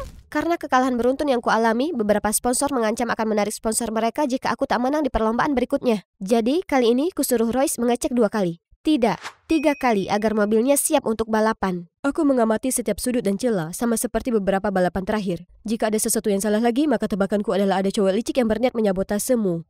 Balapanku berikutnya berjalan lancar, tapi di lap terakhir, saat aku mencapai tikungan yang sempit, kuinjak rem dan mobilku tak melambat.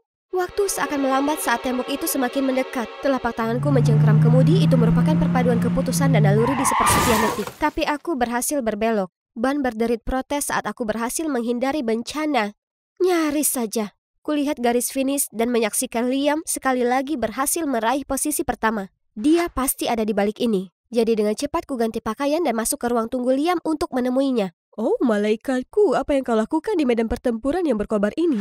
Itu kau yang melakukan trik ke kakakku, ya kan? Mengakulah. Kakakmu? Siapa? Jeremy Wilson. Kau juga menyabotase mobil orang lain atau apa? Apa yang kau bicarakan? Berhentilah berakting. Kau yang paling diuntungkan kalau kakakku kalah. Akhir-akhir ini mobilnya terus rusak. Ini tak mungkin suatu kebetulan. Sepertinya cuma keberuntungan yang berpihak padaku. Lihatlah, cewek yang kusukai juga kebetulan berasal dari keluarga pembalap terkenal. Kita ini pasangan yang tercipta di surga. Bagaimana bisa kau begitu santai soal ini? Apa kau tak tahu betapa bahayanya mengemudi dengan rem blong? Jika bukan karena keterampilan mengemudiku, aku pasti sudah terluka. Tunggu, keterampilan mengemudimu? Apa kau yang mengemudikan mobil itu? Maksudku, kakakku. Oh ya Tuhan, itu kau. Aku tahu ada yang janggal akhir-akhir ini. Jaga mulutmu. Aku tak berkata apa-apa. Fokus pada pembahasan yang sebenarnya. Kau mengakui kejahatan itu atau aku akan menyelidiki dan mengekspos wajahmu yang asli ke seluruh dunia. Camkan kata-kataku. Aku tak percaya baru saja kubocorkan rahasiaku kesayangan utamaku. Kalau Jeremy tahu soal ini, dia pasti akan menyuruhku untuk berhenti balapan. Jadi, setelah malam tanpa tidur, kuputuskan menemui Liam untuk bicara baik-baik. Tapi dia menemukanku terlebih dahulu. Apa kau ini Google? Karena kau punya semua yang kucari. Berhentilah main-main. Aku belum selesai denganmu. Kasus kau merusak mobilku. Aku tak tahu soal itu, aku bersumpah. Aku ini kompetitif tapi tak serendah itu. Tapi bukankah normal mobil kadang mendadak rusak? Kesampingkan itu dulu. Oh iya, apakah sudah beritahu siapapun soal identitasku? Tidak, tapi memangnya kenapa soal itu? Aku ingin kau tutup mulut, jadi mari buat kesepakatan. Apa yang kau mau? Kecuali kencan seperti yang ada di film roman picisan, tentu saja. Kalau begitu, tak ada. Cuma jangan menghindariku lagi. Dan beritahu aku kenapa kau harus menyamar sebagai kakakmu. Itu bukan urusanmu. Baiklah, kalau begitu aku akan tanya orang lain. Baiklah, berjanjilah kau tak akan bilang siapapun. Kemudian kuceritakan Liam semuanya. Dan sejak hari itu dia resmi menjadi bayang-bayangku. Tak peduli di sekolah atau di lintasan. Aku perlu komplain ke Spotify karena tak menamaimu single terpanas minggu ini. Oh wow, mereka terlihat begitu imut bersama. Meskipun mereka kompetitor, cinta selalu menang. Dan itulah bagaimana kami tak sengaja menjadi dekat di dunia balap. Awalnya, kurasa Liam sangat mengganggu, tapi segera kusadari hasratnya yang besar untuk balapan cocok denganku. Dan wawasannya dalam dunia balap di luar dugaan, sungguh memukau. Kudapati diriku membuka diri pada Liam, berbagi pandangan dan perasaanku dengan mudah dan entah, aku merasa senang di dekatnya. Tapi misteri seputar mobilku yang rusak belum terpecahkan, jadi aku tak boleh lengah. Dan datanglah perlombaan kualifikasi terakhir sebelum kejuaraan. Ayahku juga ada di sini hari ini untuk memberi motivasi semua orang. Aku sangat gugup, tapi masih harus berlagak kasmaran dengan Royce di depan ayah. Jelas, Liam tak senang soal itu. Dia terus datang di antara kami meskipun dia tahu kami hanya berpura-pura. Natalie, fokus. Aku tak tahan menahan rahasiaku ini lebih lama lagi, jadi aku harus menjalani hari ini untuk membuktikan diri. Kemudian mengungkap kebenaran padanya dan berlomba dengan identitasku sendiri. Kunyalakan mesin pada kekuatan penuh dan merasakan kekuatannya yang besar saat aku melaju. Helmku melawan angin dan hembusan angin seperti sebuah simfoni yang mendebarkan. Itu adalah putaran terakhir dan aku berada di akhir lintasan. Hanya ada satu mobil di depanku, mobil Liam, dan bisa kulihat garis finish semakin dekat. Jadi, ku dorong akselerasi sejauh mungkin. Saat aku berpacu melaluinya, aku sangat cermat dan cepat. Jantungku berdebar di dadaku dan aku bisa rasakan adrenalin melaju melalui tubuhku. Tiba-tiba, suara aneh datang dari mobilku dan aku langsung hilang kendali. Mobil itu mulai berputar tak karuan dan keluar dari lintasan. Aku merasa pusing, tapi untungnya tak terluka sedikit pun. Saat aku sampai, orang pertama yang kulihat adalah Liam. Dia meninggalkan semuanya hanya untuk memeriksa apa aku baik-baik saja. Dia membawaku ke pit stop, di mana rekan timku bergegas untuk membantu. Tiba-tiba, ayahku muncul. Aku panik dan tak tahu kemana akan pergi atau sembunyi saat... Natalie, tak perlu sembunyi lagi, aku sudah tahu. Bagaimana? Itu tak penting, lihatlah kau, sungguh kacau. Aku hanya ingin buktikan padamu kalau aku bisa melakukannya. Ini adalah passionku, kenapa ayah selalu menghentikanku? Passionmu? Maksudmu jatuh keluar jalur? Ayah hanya mengabaikan semua kesempatan saat kuraih juara pertama. Ayah adalah ayah jahat, egois, mengerikan, yang tak punya kasih sayang untuk anak-anakmu dan selalu memaksa orang lain lakukan ini dan itu. Orang tak menghormatimu karena mereka ingin, semua hanya mendengarmu karena takut padamu. Seperti aku dan Jeremy. Tepat saat itu, ayah menamparku keras di pipi. Aku terhuyung ke belakang dan jatuh ke Liam. Itu kamu, ya kan? Aku minta maaf. Aku hanya tak bisa melihatmu dalam bahaya lagi. Bertemu denganmu adalah penyesalan terbesar dalam hidupku. Sebelum semua orang bisa melihatku menangis, aku lari kabur. Aku tak punya apa-apa lagi. Tak ada yang memahamiku. Tak ada. Aku berbaring di kamarku, diliputi awan kelam setelah hukuman ayah seminggu lamanya. Tiba-tiba ada kerikil mengenai jendelaku. Itu Liam. Dia berusaha melemparkan tali padaku. Setelah sejenak ragu, aku akhirnya memanjat turun. Aku minta maaf aku bertindak di belakangmu. Aku tak tahu ayahmu akan bertindak sejauh itu. Aku peduli padamu dan hanya ingin kau selamat. Tapi sekarang aku sadar cara melakukan itu adalah dengan menemukan siapa pelaku sebenarnya yang merusak mobilmu. Permintaan maaf Liam terasa begitu tulus. Lihatlah dia, aku tak bisa marah selamanya. Terakhir kali kau balapan, kau tak pernah meninggalkan mobilmu. Pra-pemeriksaan adalah hal yang perlu kita cermati. Apa kau yakin kau bisa percaya penuh dengan si Royce? Dia adalah sahabat kakakku, kenapa dia mau menyabotaseku? Kau hanya bersikap subjektif. Tiba-tiba sebuah ingatan muncul kembali di benakku. Minggu lalu, kulihat Royce berlama-lama di sekitar mobil lebih lama daripada pemeriksaan biasanya. Dia memberitahuku kalau aku perlu head gasket baru, atau aku tak akan bisa berakselerasi tanpa meledakkan mesin. Sekarang kalau kupikir-pikir itu agak mencurigakan. Jadi, kami bergegas ke bengkel Royce. Natalie, apa yang kamu lakukan di sini? Aku ikut prihatin mendengar semuanya kurang baik antara kau dan ayahmu. Tapi kau tak menyesal hampir mengambil nyawaku? Apa yang kau bicarakan? Berhentilah berpura-pura. Aku punya semua bukti melawanmu. Bukti apa? Diam. Aku punya rekaman CCTV tindak kejahatanmu. Jika kuberikan itu ke komite lomba, kau akan dikeluarkan selamanya. Bagaimana menurutmu? Tanganku gemetaran sambil berharap Royce tak bisa melihatnya melalui gertakanku. Namun yang mengejutkan, wajah Royce menjadi pucat dan ia pun terkulai ke lantai. Baiklah, Natalie, itu aku. Tapi aku tak bermaksud menyakitimu. Aku hanya ingin membantu Jeremy. Bagaimana itu bisa membantu Jeremy? Sebenarnya aku ingin membantunya dan Jeremy pernah bercerita padaku. Aku tak tahu harus gimana. Aku sangat menyayangi Natalie, tapi aku selalu merasa sungkan di depannya. Aku hanya anak adopsi, jadi pembalap adalah satu-satunya yang diinginkan ayah untukku. Jika aku berhenti balapan, beliau tak akan menyayangiku. Sementara Natalie jauh lebih baik daripada aku sejak awal. Jika ayah tahu kalau aku ini pecundang, ayah tak akan mengakuiku. Jeremy, kakakku yang malang. Aku hanya ingin menakutimu supaya tak balapan. Semua yang kulakukan ke mobilmu telah kupertimbangkan dengan cermat sebelumnya agar kau tak terluka. Aku minta maaf, aku akan cari cara untuk perbaiki semuanya. Aku pulang ke rumah malam itu, tapi hanya mendengar perdebatan di ruang tamu. Apa yang ayah lakukan ke Natalie itu tak adil. Ayah menahannya melakukan apa yang dia cinta, sama sepertiku. Aku tak pernah berani mengakui ini. Tapi sekarang, ayah, balap itu bukan passionku. Tapi ini. Apa? Tapi ayah menganggapnya aneh, ya kan? Sebenarnya aku hanya balapan untuk menyenangkan ayah dan cuma hal sederhana ini yang membuatku senang. Tak bisa berdiam diri, aku menyelah. Mengungkapkan bagaimana Jeremy hidup dalam ketakutan di antara keluarganya sendiri. Mereka terkejut sejenak, lalu ayah berkata, Jeremy, ini semua salahku memberi tekanan begitu berat padamu dan membuatmu merasa tak cukup disayangi. Kau selalu jadi putraku, tak peduli jika kau memilih balap atau tidak. Dan Natalie, aku minta maaf telah memukulmu. Luka di pipimu mungkin telah hilang, tapi masih membekas di tanganku. Aku hanya tak mau ambil resiko kehilanganmu. Aku tak pernah beritahumu ini, tapi saat ibumu hamil dia sakit. Dan aku tak bisa kehilangan kalian berdua saat dia melahirkan. Sejak hari itu, aku berjanji menjagamu tetap aman, hidup, dan sehat. Ayah, aku menyayangimu, tapi aku juga cinta balap. Kuharap aku bisa mengandalkan dukungan ayah di lintasan. Kemudian aku mengungkap kalau Royce adalah yang menyabotase mobilku. Mereka berdua terkejut dan marah, terutama Jeremy. Tapi setelah diberitahu keseluruhan ceritanya, mereka memutuskan untuk memaafkan Royce karena dia menunjukkan penyesalannya mengakui kejahatannya lalu diskors untuk sementara waktu. Kami tak pernah lagi melihatnya sejak itu. Welas asih sejati tak hanya terletak pada kepedulian terhadap seseorang, tetapi juga kepedulian dengan cara yang benar. Niat yang salah arah bisa secara tidak sengaja menabur benih konsekuensi yang tidak diinginkan. Akhirnya aku bisa secara resmi ikut perlombaan menggunakan namaku sendiri. Ayah juga datang untuk melihatku hari ini. Ia sepertinya cukup khawatir tetapi tetap menyemangatiku. Tiba-tiba, Liam mendatangiku. Kalau aku menang kali ini, secara adil, maukah kau pergi kencan denganku? Kau tak punya kesempatan untuk menang, tapi untuk kencan, kau layak mendapatkannya. Ada acara pameran putri di sekolahku. Setiap anak perempuan akan datang dengan orang tua. Keduanya berdandan dalam kostum putri. Aku dan ayahku gelisah menunggu saat guru akhirnya memanggil nama kami. Tapi saat kami naik ke panggung, ada keheningan sesaat. Lalu seluruh penonton jadi riuh. Ayahku dalam pakaian putri sepertinya tak terlalu cocok, Hai yang di sana, namaku Pamela. Kalian bertanya-tanya bagaimana kami di situasi itu? Tetaplah menyimak karena aku akan ceritakan ke kalian cerita lucu yang pernah ada.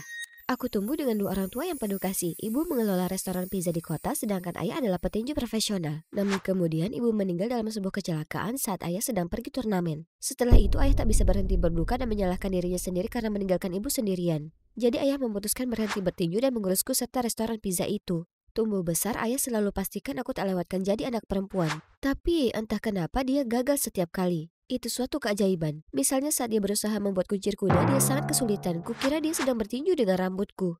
Hari ini adalah salah satu upaya ayah yang gagal. Setelah penampilan itu, kami sedang menuju keluar saat kami bertemu Pak Rocky, mantan kompetitor ayah. Oh, bukankah ini Pak Barkley, juara tinju kita?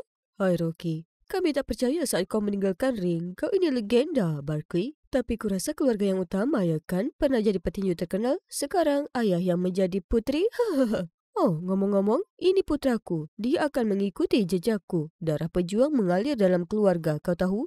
Kuharap tak mengalir di keluarga menjadi bajingan sepertimu. Saat kami tiba di rumah, kulihat ayah merenung. Mungkin memikirkan pertemuan dengan Rocky. Jadi, aku bohong padanya. Ayah, aku tahu ayah sudah melakukan ini untukku, tapi semua hal feminin ini toh tak cocok untukku. Sebaliknya, bisakah kau mengajariku bertinju? Aku ingin menjadi petinju sepertimu.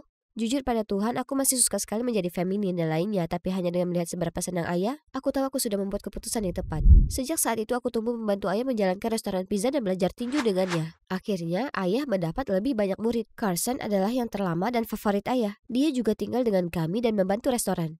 Bisnis segera meningkat berkat saudara bertinjuku. Para pelanggan, terutama yang perempuan, menyukainya. Segera kami jadi restoran pizza terkeren di kota. Suatu kali saat menjalankan tugas untuk restoran, kami mendengar seorang wanita tua meneriaki seseorang. Kau mencuri kukisku, anak muda? Tapi anak laki-laki itu hanya berjalan pergi meninggalkan wanita putus asa itu di belakangnya. Beraninya dia. Aku langsung menerjangnya dan menjatuhkannya ke tanah. Apa kau tak dengar kau pencuri? Kembalikan kukisnya sekarang. Hei, hentikan. Ini salah paham. Aku sudah lihat dia meletakkan kukis itu ke dalam tasnya. Wanita tua itu segera memeriksa tasnya dan kukisnya memang ada di dalam. Dengan canggung kulepaskan anak laki-laki itu dan saat dia berbalik, aku terkejut. Dia terlihat seperti malaikat yang berjalan di bumi. Bahkan dengan wajah kesal yang dia tunjukkan padaku. Apa ini adalah cinta pada pandangan pertama? Di perjalanan pulang, aku tak bisa berhenti menghayalkan dirinya. Saat tiba-tiba ku dengar ada truk pindah parkir di bangunan sebelah. Dan tepat di sana ada dia. Dia sangat berkeringat, kemudian tiba-tiba melepas kemejanya memperlihatkan badannya yang six-pack. Wah, ini hari keberuntunganku.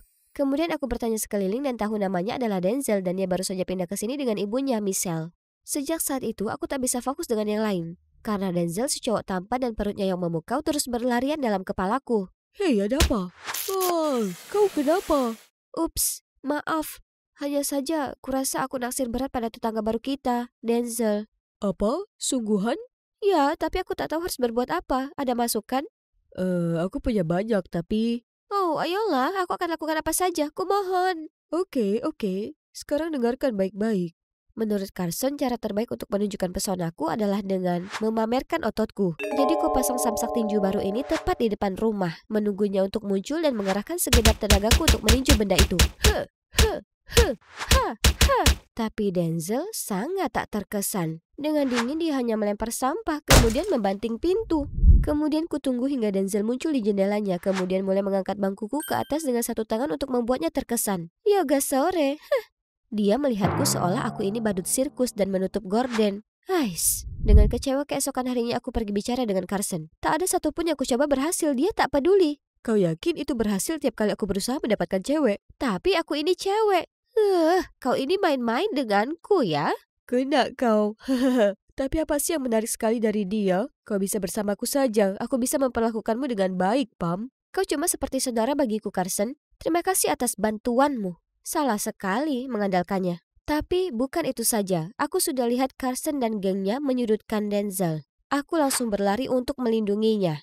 Tenang, kita tak lakukan apapun. Hanya saja Denzel ingin tas ini untuk ibunya, tapi aku ingin ini untukmu. Bagaimana kalau bertarung untuk menyelesaikan ini? Siapapun yang menang mendapatkannya. Adil, ya kan? Aku sudah mendapatkannya, jadi aku tak punya alasan berkelahi. Tapi jika kau memaksa, kau bisa ambil itu. Berhenti berpura-pura jadi sok baik. Bilang saja kau takut, pengecut. Aku tak suka berkelahi. Lalu dengan tenang dia berjalan pergi. Aku menyusulnya di tikungan. Hei, jangan khawatir, aku melindungimu. Carson tak akan bisa menyentuhmu. Tak perlu. Kau pikir aku tak bisa melindungimu? Aku juga petinju sepertimu, kau tahu? Kau tahu apa yang paling kubenci di dunia ini? Petinju. Dan by the way, bisa kau pindahkan samsakmu ke tempat lain? Itu membuatku frustasi tiap kali melihatnya. Jadi semua upayaku untuk memikatnya sia-sia? Lagi pula apa yang dia benci dari tinju? Beberapa hari kemudian aku sampai di rumah dari sekolah dan melihat yang sepertinya adalah pertengkaran sengit antara ayah dan ibu Denzel, Michelle. Aku datang untuk bertanya apa yang terjadi dan ternyata Michelle baru saja membuka restoran pizza baru dekat dengan milik keluargaku. Sekarang secara resmi dia menyaingi kami. Aku kehilangan pekerjaan di kota dan membuat pizza adalah satu-satunya pekerjaan yang pernah aku lakukan. Tapi kenapa di kota ini? Kenapa sangat dekat dengan restoran kami? Kami sebenarnya mewarisi tanah dari nenek Denzel. Dan aku tak sanggup pindah ke tempat lain lagi. Tapi percayalah padaku, aku tak bermaksud untuk bersaing dengan ayahmu. Begitu. Kenapa kau tak mampir makan cookies? Denzel bilang kau ada di kelas yang sama dengannya, ya kan? Denzel menyebutku? Rasanya jelas canggung bersama Michelle. Tapi kalau aku bisa dekat lagi dengan Denzel, kenapa tidak? Setelah berada di dalam, aku langsung terkesan dengan rumah yang diurus oleh tangan seorang wanita. Tempatnya kecil tapi terasa sangat nyaman. Semua sangat teratur. Dan lihat semua hak tinggi ini. Wah, Pamela, kuperhatikan rambutnya cantik sekali. Boleh kutata? Sungguh? Silakan saja. Ayah biasanya menyuruhku memakai kerpu sepanjang waktu karena ia selalu mengacaukan rambutku. Rasanya menyenangkan menjadi anak perempuan lagi. Aku pulang ke rumah menganggap Michelle cukup baik dan mengingatkanku akan ibu. Jadi ku jelaskan ke ayah mencoba membuatnya tenang. Tapi sekali Carson berbisik sesuatu padanya, dia langsung memutuskan untuk menyatakan perang dengan Michelle. Ironisnya, restoran pizza Michelle segera menarik semua pengunjung karena Denzel dengan pakaian pelayan sungguh keren. Carson dan ayah sangat marah dan mereka memutuskan untuk mengerjai mereka, mulai dengan tanda restoran. Kemudian mereka menyebarkan rumor secara online bahwa Michelle tidak mencuci tangan setelah pergi ke kamar mandi dan langsung mengulin adonan. Carson pun berencana dengan ayah menyelinapkan tikus ke restoran Michelle untuk menakuti para pelanggan pergi. Tapi ku beritahu dia tepat waktu, jadi dia berhasil menghindari masalah. Sementara semakin lama aku bergaul dengan Michelle, kami semakin dekat. Kami belanja bersama, menyajikan kembali semua makanan favoritku yang biasa dibuat ibu. Dan dia bahkan mengajariku makeup. Pamela sangat cantik, ya kan Denzel? Apa aku berhalusinasi atau aku melihatnya baru saja tersipu? Suatu hari aku datang ke restoran Michelle setelah kelas, tapi tempatnya tak sesibuk biasanya. Dan Michelle terlihat sangat tertekan. Seseorang berpura-pura jadi aku dan posting review jahat online di restoran ayahmu. Dan orang-orang kota mengira itu aku. Mereka memutuskan memboikotku dan melaporkanku karena melakukan praktek bisnis tak sehat. Tapi aku bersumpah aku tak ada hubungannya. Merasa tak enak, aku berlari ke rumah menemui ayah. Tapi saat aku tiba, kulihat sekelebat sosok berpakaian hitam lari kabur dari Carson dan ayah. Kau pencuri, berhenti di sana. Tiba-tiba Denzel muncul di tempat pencuri itu menuju. Dia langsung menyandera Denzel. Jatuhkan dia. Tapi Denzel hanya berdiri di sana terpaku. Tepat di saat itu ada motor segera menghampiri. Pencuri itu segera mendorong Denzel menjauh, lompat ke sepeda motor kemudian kabur. Aku segera memeriksa Denzel tapi sepertinya dia terganggu lalu pergi. Kita bisa saja menangkap pencuri itu, dasar pengecut. Denzel terdiam mendengar kata-kata itu, kemudian membiarkannya dan berjalan pergi. Kemudian aku lega mengetahui kalau pencuri itu tak mencuri apapun dari rumah kami. Tapi Carson mulai bicara buruk soal Denzel lagi. Pak Barkley, kurasa Denzel dalang di balik pencuri itu. Mungkin itulah kenapa dia membiarkannya pergi. Hentikan! Kenapa kau harus menjadi begitu curiga dan membenci? Oh ya? Bagaimana denganmu? Bersenang-senang mengadukan rencana kita ke Michelle? Apa? Kau beritahukan mereka rencana kita? Kulakukan, memangnya kenapa? Sejak kapan ayah jadi sangat picik ya? Dan semua keributan ulasan palsu itu? Ayah yang pura-pura jadi Michelle dan memberi ulasan jelek restoran kita supaya dia diboikot, ya kan? Ayah tak berkata apapun saat Carson angkat bicara. Kau punya bukti? Sudah kukira, sementara kau bergaul dengan para pecundang itu, aku dan Pak Barkley mengorek informasi dan menemukan kalau Denzel adalah putra Rocky, musuh bebuyutannya. Tak menyangka putra dari petinju bisa jadi pengecut. Berhenti memanggilnya pengecut. Itu sudah cukup. Pamela, kau hanya punya satu pilihan. Berhenti bergaul dengan Michelle dan anak pengecut itu. Aku tak akan pernah menerima laki-laki seperti itu. Terlalu frustrasi, aku hanya bergegas keluar dari sana dan langsung menuju tempat Michelle. Aku lalu curhat semua padanya. Dan dia mengajakku menginap hingga ayah meredah. Memikirkan apa yang dikatakan Carson sebelumnya, aku bertanya. Jadi, apakah ayah Denzel Pak Rocky, si petinju? Ya, dia. Tapi kami cerai sudah lama sekali. Sejak itu Denzel tinggal bersamaku. Tiba-tiba terasa canggung dan berat. Denzel hanya berdiri lalu pergi. Hanya saja Denzel tak suka membicarakan ayahnya.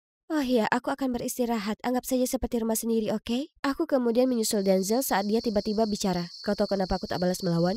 Hari itu dengan Carson di mall atau bahkan hari ini, kau mungkin juga pikir aku ini pecundang. Tidak, bukan itu yang kupikirkan tentangmu.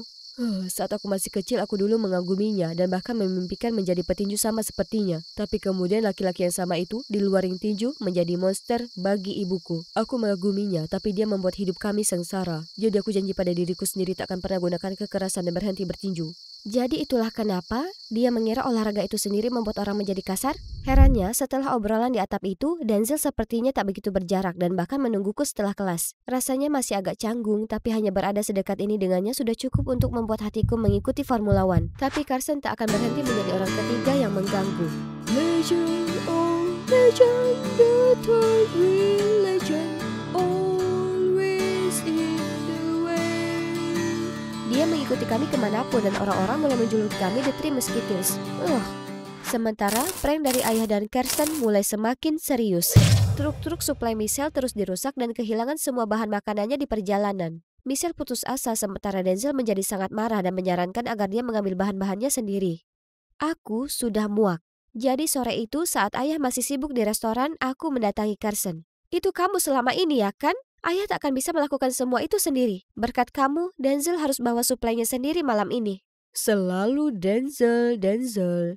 Bisa tidak percakapan kita lebih sedikit tentang pengecut itu dan lebih banyak tentang kau dan aku? Lalu mungkin aku bisa yakinkan Pak Barkley untuk berhenti. Di mimpi terliarmu. Bahkan kalau kau satu-satunya pria tersisa di bumi, aku lebih baik punah daripada kencan denganmu. Nah, itu seharusnya mengetuk akal sehatnya. Tapi kemudian di hari itu aku mendapat pesan dari Carson. Kalau kau ingin tahu siapa yang bertanggung jawab atas sabotasi itu, ikut ke pembuangan sampah. Oh, ngomong-ngomong, Denzel juga akan lewat kan? Mengantar bahan-bahannya dan lainnya. Apa yang dia rencanakan? Aku kirim pesan ke ayah untuk datang karena ini bisa menunjukkan padanya wajah asli Carson. Kemudian aku lari ke tempat pembuangan. Aku tiba melihat Carson berdiri di sana sendirian. Kau benar, itu aku selama ini yang memasukkan ulasan Michelle dan menyabotase truk suplainya. Aku sangat berusaha keras untuk mendapatkanmu, tapi kau hanya tertarik pada Denzel bodoh itu. Tapi sebentar lagi kau akan lihat kau pilih cowok yang salah. Apa yang kau lakukan? Dia mengikatku ke mobil meski aku sudah berusaha untuk membebaskan diri. Kemudian dia memasang sesuatu seperti jebakan. Sesaat kemudian kulihat Denzel membawa barang-barang di atas skuter hendak lewat. Tidak, Denzel, jangan! Dia berkendara lurus menuju jebakan, kehilangan kendali lalu terjatuh. Oh buhu, apa itu sakit? Sayang sekali aku dan kau harus berkelahi di sini sekarang. Siapa yang menang dapat Pamela. Aku sudah bilang padamu aku tak berkelahi. Lihat Pamela, dia tidak tertarik. Kau begini untuk membuktikan satu hal? Kau tahu tidak? Tantangan diterima. Oh tidak. Dia langsung terjatuh dan sepertinya kakinya terluka. Carson langsung mengalahkan Denzel dengan mudah. Aku menjerit saat seseorang muncul di sebelahku. Ayah. Shh, kita lihat saja, jiwa petinju sejati tak akan mudah mundur. Kemudian kulihat Denzel perlahan bangkit dan tiba-tiba memberikan Carson pukulan KO. Astaga naga, dari mana asalnya kekuatan yang muncul tiba-tiba itu? Aku langsung bergegas memeriksa Denzel, sementara ayah ke Carson. Aku mempercayaimu, tapi kau berani melakukan semua perbuatan kotor di belakangku. Kau tak pantas menjadi petinju sejati. Pergi dari hadapanku selamanya. Sekarang, siapa yang pengecut sekarang, Kau bilang kau tak akan pernah berkelahi. Ayahku membuatku mengira kalau bertinju itu tindak kekerasan dan kekerasan adalah buruk. Tapi bukan, yang buruk itu menyalahgunakan kekerasan. Tak apa berkelahi untuk perjuangkan keadilan dalam hal ini, berkelahi untuk orang yang kusayangi. Maaf Denzel, aku salah terlalu cepat menilaimu. Kau sama sekali bukan pecundang. Itu benar, keberanian seorang pria tak hanya berasal dari otot atau keperkasaannya, tapi juga harus datang dari jiwanya. Hah? Apa aku salah? Wah, aku tak pernah mengira kau bisa sedewasa ini. Ayahku lalu pergi dan minta maaf ke Michelle karena mencederai bisnisnya, dan menyarankan mereka bersatu bersama dan membuka restoran pizza yang baru. Untungnya, Michelle tak masalah dan setuju. Setelahnya, Denzel memutuskan untuk kembali bertinju, dan yang terbaik dari semuanya, ayahku mengajari kami berdua. Oke, kalian berdua bisa berlatih sekarang. Aku harus pergi ke restoran untuk membantu Michelle. Dan kau tahu apa lagi? Aku dan Denzel akhirnya pacaran. Aduh, ini sakit sekali. Oh, aku minta maaf. Apa kau? Oh, kau dan tingkah anehmu. Itu memang sakit, aku tak bercanda. Apa ini membantu?